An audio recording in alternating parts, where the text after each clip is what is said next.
సంఘీభావం మాత్రమే. టైం చూసుకోండి అధ్యక్ష, ఒకటే నిమిషం.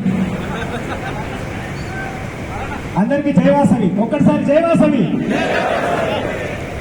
నేనైతే బాధపడుతున్నా, మీ సంగతి అయితే నాకు తెలియదు. నేనైతే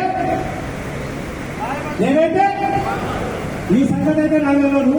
ఎందుకంటే మనం ఇలా కార్యక్రమం చేస్తున్నామంటే ఏ రాజకీయ పార్టీ లేదు.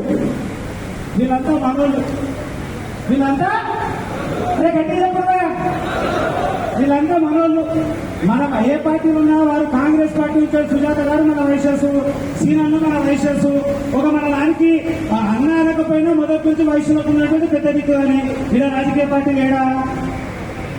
ఎవడియాలి టికెట్? ఎవడియాలి టికెట్? ఎవడా టికెట్ ఇచ్చినోడా? ఏంటంటే అన్ని రాజకీయ పార్టీలకు మనకు తెలిసి మనతో ఏం కాదు. మనం ముట్లగా, మనం దండగా, మనం పనికిరామని అన్ని రాజకీయ పార్టీలకు మనం ఒక్కసారి అర్థమైంది. ఇది మన దౌర్భాగ్యమైనటువంటి పరిస్థితి. అరే ఏం చెప్పనాయని అమ్మ, గడిలో మీటింగ్ కూడా లీడర్లు వస్తున్నారు. అరే ఇంత పెద్ద సభ పెట్టాము, మరి ఏడదచ్చి పడుతుంది. అరే ఏమన్నా కాదు. అరే మీకు అర్థమైందా కదా? అర్థమైతే సపోర్ట్ కొట్టుకుని అర్థం కాకుండా అనుకుంటుంది. ఏం వచ్చినా ఎవడొచ్చి ఏ రాజకీయ పార్టీ ఉంది? మా బీజేపీ వాళ్ళు ఎవరు? నేను కార్పొరేట్ టికెట్ ఎవరు అడగాలి? ఎమ్మెల్యే టికెట్ ఎవరు అడగాలి?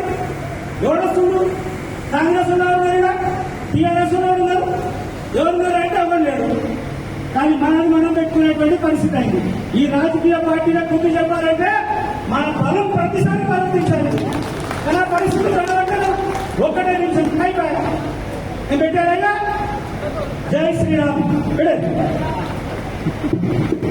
మా గతంలో వైశ్య గర్జన చేసినప్పుడు పూర్తి స్థాయిలో దాదాపు 2 నెలలు వైశ్య గర్జనకు నాతో పాటు సపోర్ట్ చేసి వైశ్యుల ఉన్నటువంటి ప్రేమని వైశాఖ పొజిషన్ సాధనలో కీలకంగా ఫస్ట్ డిమాండ్ తీసుకున్న ప్రేమ గారికి ఒకసారి సభాత్మకంగా ధన్యవాదాలు కృతజ్ఞతలు.